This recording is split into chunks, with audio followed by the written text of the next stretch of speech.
Hey guys, మన ఛానల్లో ఉన్న అభ్యర్థులందరికీ గుడ్ న్యూస్ అండి. మరి రానున్నటువంటి క్యాలెండర్ ఉద్యోగాలను దృష్టిలో ఉంచుకొని మరి ఏపీపీఎస్సీ కావచ్చు, టీజీపీఎస్సీ కావచ్చు, police constable, forest, DSC, RRB, SSC etcetera అన్ని ఉద్యోగాలు ఎనీ కోర్స్ ఏది తీసుకున్నా జస్ట్ 499 రూపీస్కి అందజేస్తున్నామండి. సో 6 మంత్స్ వ్యాలిడిటీతో అయితే అందజేస్తున్నాం. కొన్నిటికి 1 ఇయర్ వ్యాలిడిటీ కూడా ఉంది ఫ్రెండ్స్. సో రానున్నటువంటి ఎండోమెంట్ ఉద్యోగాలు కావచ్చు, ఫారెస్ట్ డిపార్ట్మెంట్ కావచ్చు, గ్రూప్ 2 కొత్త నోటిఫికేషన్ కావచ్చు, వీటన్నిటికి సంబంధించినటువంటి ఫుల్ కోర్స్ అయితే అందుబాటులో ఉంది. జస్ట్ 499. ఈ రోజు నుంచే కోర్స్ తీసుకొని మీ ప్రిపరేషన్ కొనసాగించండి. అంతేకాకుండా ఎనీ టెస్ట్ సిరీస్ అండి జస్ట్ 99 రూపీస్కి అందజేస్తున్నామండి. 50,000 ప్రశ్నలతో ఈచ్ అండ్ ఎవ్రీ టాపిక్ని క్లియర్గా ఎక్స్ప్లెయిన్ చేయడం అయితే జరిగింది. ఓకేనా. కోర్సులో కూడా 20 ఇయర్స్ ఎక్స్పీరియన్స్డ్ ఫ్యాకల్టీ చేత క్లాసెస్ చెప్పించామండి. పర్ఫెక్ట్గా ఉన్నాయండి. ఒకసారి చూసి మీరే డిసైడ్ అవ్వండి. App link in video description అండి. డౌన్లోడ్ చేసి ముందుగా మీ యొక్క మొబైల్ నెంబర్తో రిజిస్టర్ అయ్యి స్టోర్ ఆప్షన్లో కోర్స్ ఉంటుంది, పర్చేజ్ చేయండి. పర్చేజ్ చేసిన తర్వాత కోర్స్ కంటెంట్ ఆప్షన్లో మీకైతే అన్నీ కూడా అందుబాటులో ఉంటాయి. ఇంకెందుకండి లేట్, వెంటనే మీ యొక్క కోర్స్ తీసుకొని ప్రిపరేషన్ స్టార్ట్ చేయండి. రానున్నటువంటి క్యాలెండర్ ఉద్యోగాలలో జాబ్ సాధించడమే లక్ష్యంగా ముందుకు సాగండి. All the best to everyone. So guys, ఈరోజు మనము డైలీ కరెంట్ అఫైర్స్ మరియు జీకేలో భాగంగా 25వ తారీఖు ఫిబ్రవరి 2025కు సంబంధించిన కరెంట్ అఫైర్స్ని ఈ వీడియోలో చూడబోతున్నాము. ఎవరు కూడా మధ్యలో స్కిప్ చేయకుండా వీడియోని చివరి వరకు చూసేయండి. ఓకేనా. Question number 1. భారతదేశంలోని ఏ పురావస్తు కట్టడాలు 2023-24 సంవత్సరానికి సంబంధించిన టాప్ 10 మాన్యుమెంట్స్ జాబితాలో స్థానం దక్కించుకున్నాయి? ఇంపార్టెంట్ క్వశ్చన్ అండి. Which historical monuments in India secured A place in the top 10 monuments list for the year 2023-24? ఏవండి క్రింద జాబితాలో ఏవి చోటు దక్కించుకున్నాయని చూసినట్లయితే ఆన్సర్ ఆప్షన్ బి అండి, గోల్కొండ మరియు చార్మినార్. ఓకేనా, గోల్కొండ, చార్మినార్. ఇంకా కొన్ని ఉన్నాయి, ఆ లిస్టు కూడా చూసేద్దాం మనం. నగరంలోని చారిత్రక కట్టడాలు గోల్కొండ కోట, చార్మినార్కు అరుదైన గుర్తింపు దక్కింది. దేశంలోని పురావస్తు పరిశోధన, స్మారక చిహ్నాల పరిరక్షణకు ఏర్పాటు చేసిన ఆర్కియలాజికల్ సర్వే ఆఫ్ ఇండియా ఇటీవల టాప్ 10 మాన్యుమెంట్స్ జాబితాలో వీటికి చోటు దక్కింది.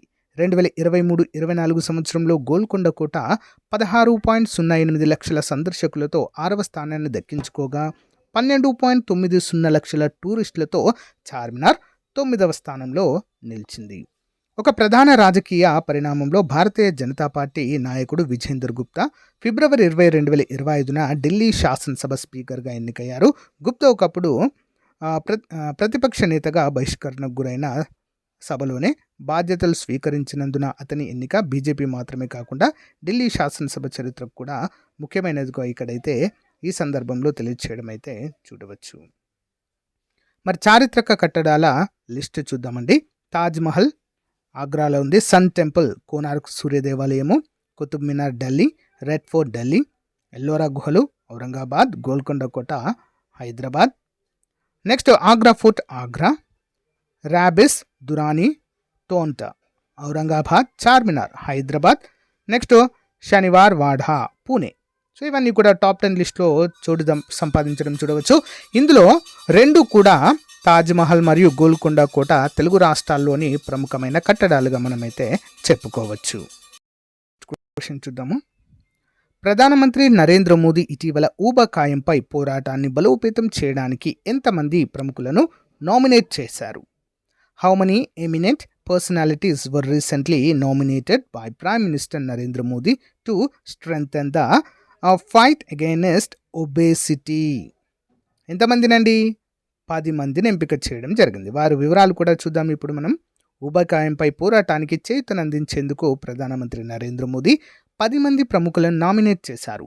వీరిలో జమ్మూ కాశ్మీర్ ముఖ్యమంత్రి ఒమర్ అబ్దుల్లా, ప్రముఖ వ్యాపారవేత్త ఆనంద్ మహీంద్ర, సినీ నటుడు మోహన్ లాల్, భోజ్పూరి గాయకుడు నటుడు నీరా హువా, షూటింగ్ ఛాంపియన్ మను భాకర్, వెయిట్ లిఫ్టర్ మీరాబాయి చాను, ఇన్ఫోసిస్ సహ వ్యవస్థాపకుడు నందన్ నీలేఖాని, నటుడు ఆర్ మాధవన్, గాయని శ్రేయా ఘోషల్, సామాజిక సేవకురాయలైన ఎంపీ సుధామూర్తి గారు కూడా ఇందులో ఉన్నారు. మరి ఊబకాయంపై పోరాటాన్ని బలోపేతం చేయడానికి ఆహారంలో నూనె మోతాదును తగ్గించే విషయంలో చైతన్యం కల్పించడం ముఖ్య ఉద్దేశంగా ఇక్కడ చెప్పుకోవచ్చు. Question number 3. హైదరాబాద్కు చెందిన క్వాడ్రిడ్ ఐటీ సంస్థ ఇటీవల ప్రపంచంలోనే మొట్టమొదటి ఏఐ ఆధారిత పునర్వినియోగ స్మార్ట్ నోట్బుక్ను విడుదల చేసింది. ఈ నోట్బుక్ యొక్క ప్రత్యేకత ఏమిటి చూద్దాం. What is the unique feature of the world first AI based reusable smart notebook launched by Hyderabad based quadric IT company. ఏంటండి దీని యొక్క ప్రాముఖ్యత? మరి ఆన్సర్ ఆప్షన్ ఏ, నీటితో తుడిచివేయగల పేజీలు ఇందులో ఉంటాయి. వాటర్ వైప్డ్ పేజెస్ అయితే దీని యొక్క ప్రత్యేకత. చూద్దాం. సామాజిక రంగంలో కృత్రిమ మేధ విప్లవాత్మక మార్పులను తీసుకొస్తున్నది. అరచేతిలో ఇమిడే స్మార్ట్ ఫోన్, నోట్బుక్ అడ్వాన్స్డ్ వెర్షన్లను మరి ఏఐ టెక్నాలజీతో కొత్త రూపును సంతరించుకుంటున్నాయి. ఈ క్రమంలో హైదరాబాద్కు చెందిన క్వాడ్రిడ్ ఐటీ సంస్థ ప్రపంచంలోనే మొట్టమొదటి ఏఐ ఆధారిత పునర్వినియోగ స్మార్ట్ నోట్బుక్ను అందుబాటులోకి తీసుకువచ్చింది. ఇంపార్టెంట్. Question number 4. భారతదేశపు మొట్టమొదటి ప్రైవేట్ పిఎస్ఎల్వి రాకెట్ ద్వారా ప్రయోగించనున్న టెక్నాలజీ డెమాన్స్ట్రేషన్ శాటిలైట్ TDS-1లో ప్రయోగించనున్న ఎలక్ట్రిక్ ప్రొపల్షన్ థ్రస్టర్ సామర్థ్యము ఎంత? ఏంటండి ఎలక్ట్రిక్ ప్రొపల్షన్ థ్రస్టర్ యొక్క సామర్థ్యం? What is the capacity of the electric propulsion thruster to be tested in India's first private PSLV rocket launched technology demonstration satellite? ఎంతండి? Option B 300 milli newtons అండి దీని యొక్క సామర్థ్యము. చూద్దాం. హిందుస్థాన్ ఏరోనాటిక్స్ లిమిటెడ్ LNT సంయుక్తంగా అభివృద్ధి చేసిన భారతదేశ తొలి ప్రైవేట్ పిఎస్ఎల్వి రాకెట్ ద్వారా టెక్నాలజీ డిమాన్స్ట్రేషన్ శాటిలైట్ TDS-1 ప్రయోగం చేపట్టేందుకు ఇస్రో సన్నాహాలు చేస్తుంది. TDS-1 ఉపగ్రహ ప్రయోగంలో 35 కొత్త టెక్నాలజీలను లిక్విడ్ ప్రొపల్షన్ సిస్టమ్స్ సెంటర్లో అభివృద్ధి చేసిన 300 మిల్లీ న్యూటాన్ల ఎలక్ట్రిక్ ప్రొపల్షన్ థ్రస్టర్ను ప్రయోగించనున్నారు లేదా పరీక్షించనున్నారు. గతంలో స్వదేశీ పరిజ్ఞానంతో అభివృద్ధి చేసిన GSAT-9తో 75 mm థ్రస్టర్ను ఇస్రో ప్రయోగించింది. దానికంటే అడ్వాన్స్డ్ అండి. 300 మిల్లీ న్యూటన్స్ అంటే చాలా ఎక్కువ. Okay, next one. ఫిబ్రవరి 24, 2025న గౌహాతిలో జరిగిన జుమోయిర్ బినందిని 2025 కార్యక్రమంలో ఎంతమంది కళాకారులు పాల్గొన్నారు? How many artist participated in the Jhumoir Binandini 2025 event held in Guwahati on February 24, 2025? ఎంతమంది అండి? 8,000 మంది పాల్గొన్నారండి ఒకే ఈవెంట్లో అస్సాంలో. చూద్దాం.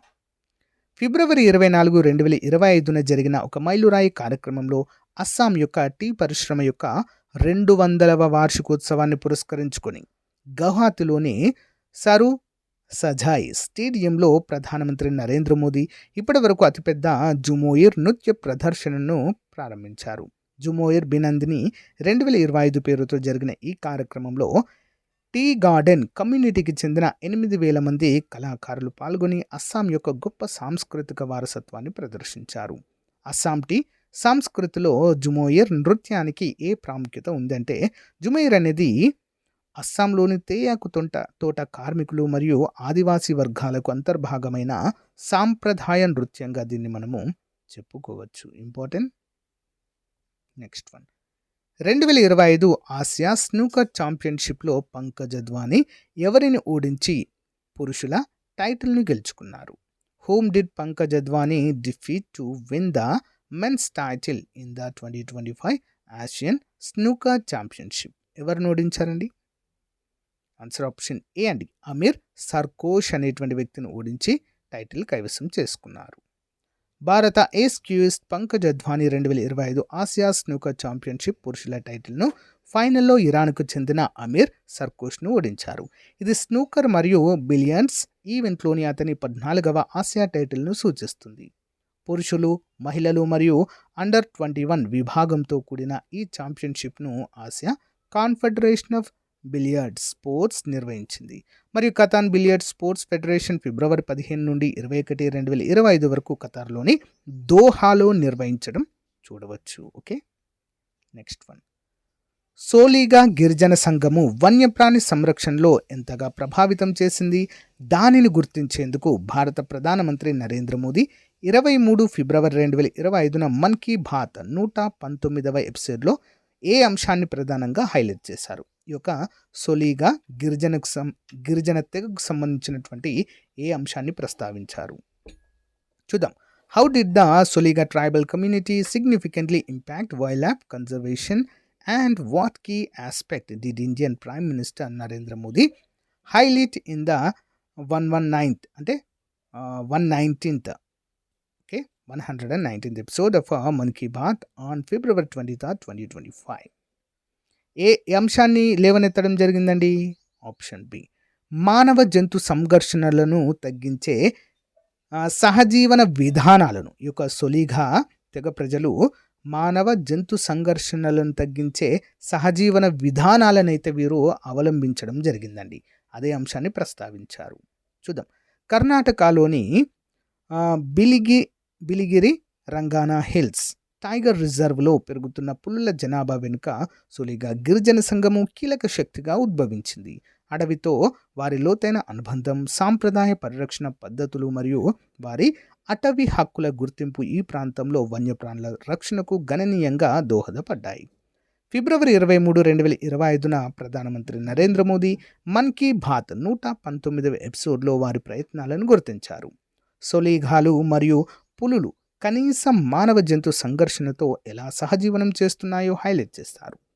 పరిరక్షణ ప్రయత్నాలలో స్వదేశీ కమ్యూనిటీలు పాల్గొనడం యొక్క ప్రాముఖ్యతపై గుర్తింపు జాతీయ దృష్టిని తీసుకువచ్చింది. Okay, next one, question number 8. China ఫిబ్రవరి 22, 2025న జియో సింక్రోనస్ ట్రాన్స్ఫర్ ఆర్బిట్ GTOలో విజయవంతంగా ప్రవేశపెట్టిన చైనా షాట్ 10R కమ్యూనికేషన్ ఉపగ్రహాన్ని ఏ రాకెట్ ప్రయోగించింది? Which rocket launched the ChinaSat 10R communication satellite into geosynchronous transfer orbit on February 22, 2025. ఏ రాకెట్ ద్వారా ప్రయోగించిందండి China? Option B, long march 3B. వివరాలు చూద్దాం. చైనా ఫిబ్రవరి 22, 2025న చైనా సాట్ 10R కమ్యూనికేషన్ ఉపగ్రహాన్ని జియోసింక్రోనస్ ట్రాన్స్ఫర్ ఆర్బిట్లోకి విజయవంతంగా ప్రయోగించింది. వృద్ధాప్య చైనా సాట్ 10 స్థానంలో ఉన్న ఈ ఉపగ్రహాన్ని జిచాంగ్ ఉపగ్రహ ప్రయోగ కేంద్రం నుంచి లాంగ్ మార్చ్ 3B రాకెట్ మోసుకెళ్ళింది. ఈ మిషన్ తన ఉపగ్రహ కమ్యూనికేషన్ అవస్థాపనను మెరుగుపరచడానికి చైనా యొక్క నిరంతర ప్రయత్నాలను సూచిస్తుంది. ముఖ్యంగా రవాణా, అత్యవసర ప్రతిస్పందన, శక్తి, అటవీ మరియు బెల్ట్ మరియు రోడ్ ఇనిషియేటివ్ వంటి రంగాలకు మద్దతుగా. ఓకే, నెక్స్ట్, స్వచ్ఛ సర్వేక్షణ్ 2024 ప్రకారం పరిశుభ్రతలో అత్యుత్తమంగా ఉన్న $1,000,000+ నగరాల వర్గంలో ఇండోర్ తర్వాత స్థానంలో ఉన్న నగరం ఏది? స్వచ్ఛ సర్వేక్షణలో టాప్ ప్లేస్లో ఇండోర్ ఉందండి. తర్వాత స్థానంలో ఏది ఉంది మరి చూద్దాం. According to Swachh Survekshan 2024, which city ranks next to Indore in the $1,000,000+ cities? Okay, category for cleanness ఏంటండి అది? ఆప్షన్ బి అండి, నవీ ముంబై, మహారాష్ట్ర. స్వచ్ఛ సర్వేక్షణ్ చొరవ ద్వారా పరిశుభ్రత కోసం కొత్త బెంచ్ మార్క్లను ఏర్పాటు చేస్తూ పట్టణ పారిశుధ్యము మరియు వ్యర్థాల నిర్వహణలో భారతదేశం గణనీయమైన పురోగతిని సాధిస్తుంది. గృహ నిర్మాణ మరియు పట్టణ వ్యవహారాల మంత్రి మనోహర్ లాల్ ఖట్టర్ ప్రారంభించిన స్వచ్ఛ సర్వేక్షణ్ 2024 యొక్క 9వ ఎడిషన్ న్యాయమైన మూల్యాంకనాన్ని నిర్ధారించడానికి పునరుద్ధరించబడిన ఆకృతిని ప్రవేశపెట్టింది. చిన్న నగరాల జాబితాలో చూసినట్లయితే, చిన్న నగరాలంటే ఏంటి? 20,000 కంటే తక్కువ జనాభా. మరి ఈ నగరాల జాబితాలో పరిశుభ్రత పద్ధతులు ప్రదర్శించాయి. చిన్న పట్టణ ప్రాంతాలకు ఉదాహరణగా నిలిచాయి. మరి చిన్న పట్టణాల్లో పంచగని మహారాష్ట్ర టాప్లో ఉంది, తర్వాత పటాన్ గుజరాత్. నెక్స్ట్ చిన్న నగరాలు 20,000 నుంచి 50,000 మధ్య. ఈ నగరాల జాబితాలో వీటా మహారాష్ట్ర అనేటువంటి టాప్లో ఉంది, తర్వాత సాస్వాద్ మహారాష్ట్ర. నెక్స్ట్ మధ్యస్థ నగరాలు 50 నుంచి 3 లక్షల జనాభా. ఇందులో టాప్లో ఉన్నటువంటిది ఏంటి? అంబికాపూర్ ఛత్తీస్గఢ్. తిరుపతి ఆంధ్రప్రదేశ్ అండి. Important question. ఎంత జనాభా? 50 నుంచి 3 లక్షల జనాభా జాబితాలో అత్యంత పరిశుభ్రమైన నగరంగా గుర్తింపు పొందినటువంటిది ఏంటండి? అంబికాపూర్ ఛత్తీస్గఢ్ ఫస్ట్ ప్లేస్లో ఉంది, తర్వాత తిరుపతి రెండో ప్లేస్. పెద్ద నగరాలు 3 లక్షల నుంచి 10 లక్షలు. ఇందులో నోయిడా ఉత్తరప్రదేశ్ టాప్లో ఉంది, తర్వాత చండీగఢ్ ఛత్తీస్గఢ్ టాప్లో, చండీగఢ్ అండి second place. Next million plus నగరాలు, 10 లక్షల కంటే ఎక్కువ జనాభా కలిగిన నగరాల జాబితాలో ఇండోర్ మధ్యప్రదేశ్ టాప్లో ఉంది. తర్వాత Navi Mumbai second, Surat third, New Delhi municipal corporation 4th ప్లేస్లో ఉంది. Okay, next one, life on Mars collected stories అనే పుస్తకాన్ని రచించిన ప్రముఖ భారతీయ రచయిత ఎవరు? Who is the renowned Indian author of the book life on Mars collected stories? ఎవరండి? ఆప్షన్ బి అండి. ఓకే, నమితా గోఖలే గారు. నమితా గోఖలే గారి యొక్క తాజా పుస్తకం life on Mars collected stories ప్రేమ, విధి మరియు మానవ ఉనికి యొక్క ఇతివృత్తాలను అన్వేషించే 15 చిన్న కథలను ఒక చోట చేర్చింది. జనవరి 2025లో విడుదలైన ఈ సంకలనము ఆమె అభివృద్ధి చెందుతున్న దృక్కోణాన్ని హైలైట్ చేసే తాజా కథనాలతో గత రచనలను మిళితం చేయడము, కథ చెప్పడంతో రచయిత యొక్క లోతైన నిశ్చితార్థాన్ని ప్రతిబింబిస్తుంది. ఈ పుస్తకం 2 విభిన్న విభాగాలుగా నిర్మితమైందండి, ప్రేమ మరియు ఇతర వైకల్యాలు మరియు the mirror of the Mahabharatam. ప్రతి ఒక్కటి సంబంధాలు, పురాణాలు మరియు మానవ భావోద్వేగాలపై విభిన్న లెన్స్ను అందిస్తుంది. ఓకే, నెక్స్ట్, మధ్యప్రదేశ్లో 8వ అధికారిక విమానాశ్రయంగా గుర్తింపు పొందిన ధాటియా విమానాశ్రయం ఏ కేటగిరీ కింద వర్గీకరించబడింది? And which category has the Datia airport officially recognized as the 8th airport in Madhya Pradesh been classified? Option B అండి, 3C బై VFR అనేటువంటి కేటగిరీలో దీన్ని చేర్చారు. Directorate general of civil aviation నుండి లైసెన్స్ పొందిన తర్వాత ధాటియా అధికారికంగా మధ్యప్రదేశ్ 8వ విమానాశ్రయంగా ఉద్భవించింది. ఇది 3C బై VFR కేటగిరీ క్రింద పబ్లిక్ ఏరోడ్రోమ్గా వర్గీకరించబడింది. ఇది వాణిజ్య కార్యకలాపాలకు వినియోగాన్ని అనుమతిస్తుంది. 118 ఎకరాల విస్తీర్ణంలో కొత్తగా అభివృద్ధి చేయబడిన విమానాశ్రయం రాష్ట్రంలో ఎయిర్ కనెక్టివిటీని పెంచుతుందని భావిస్తున్నారు. ఈ పరిణామానికి ప్రధానమంత్రి నరేంద్ర మోదీ గారికి కృతజ్ఞతలు తెలుపుతూ ముఖ్యమంత్రి మోహన్ యాదవ్ సోషల్ మీడియాలో సంతోషం వ్యక్తం చేశారు. క్వశ్చన్ నెంబర్ 12, ఇటీవల మరణించిన ఒడిస్సీ నృత్య పునరుద్ధరణలో ప్రధాన పాత్ర పోషించిన ప్రముఖ నృత్యకారుడు ఎవరు? Who was the famous dancer who played a major role in the revival of Odissi dance who died recently? ఎవరండి? Option A, Mayadhar Raut. Okay, Mayadhar Raut. ప్రఖ్యాత ఒడిస్సీ మాస్ట్రో మాయాధర్ రౌత్ తరచుగా ఒడిస్సీ నృత్య పితామహుడుగా ప్రసిద్ధి అని పిలుస్తారు వీరిని. ఓకేనా, ఫిబ్రవరి 22, 2025న 92 సంవత్సరాల వయసులో ఢిల్లీలోని తన నివాసంలో మరణించారు. వయోభారం కారణంగా ఆయన ప్రశాంతంగా మృతి చెందినట్లుగా కుటుంబ సభ్యులు ధృవీకరించారు. పద్మశ్రీ అవార్డు గ్రహీత రౌత్ 1950లలో ఒడిస్సీ నృత్య పునరుద్ధరణ మరియు క్రోడీకరణలో కీలక పాత్ర పోషించారు. సంచారీ భవ, ముద్ర వినియోగ మరియు రస సిద్ధాంతం పరిచయంతో సహా అతని రచనలో ఒడిస్సీని నిర్మాణాత్మక శాస్త్రీయ నృత్య రూపంగా మార్చడంలో సహాయపడింది. Next one, additional questions. Gravehawk hybrid surface to air క్షిపణి వ్యవస్థను ఏ దేశం అభివృద్ధి చేసింది? Gravehawk hybrid surface to air missile system is developed by which country? Option D, United Kingdom. Next, Katarnia Ghat వన్యప్రాణుల అభయారణ్యం ఏ రాష్ట్రంలో ఉంది? Katarnia Ghat wildlife sanctuary is located in which state? Answer option B అండి, ఉత్తరప్రదేశ్. మిజిల్స్ వ్యాధి ఇటీవల వార్తల్లో కనిపించింది. ఇది ఏ ఏజెంట్ వల్ల వస్తుంది? మిజిల్ disease that was recently seen in the news is caused by which agent? Option B, virus. ఏటా ఏ రోజును గ్లోబల్ టూరిజం రెసిలెన్స్ డేగా పాటిస్తారు? Which day is observed as a global tourism resilience day annually? ఎప్పుడండి? 17 ఫిబ్రవరి.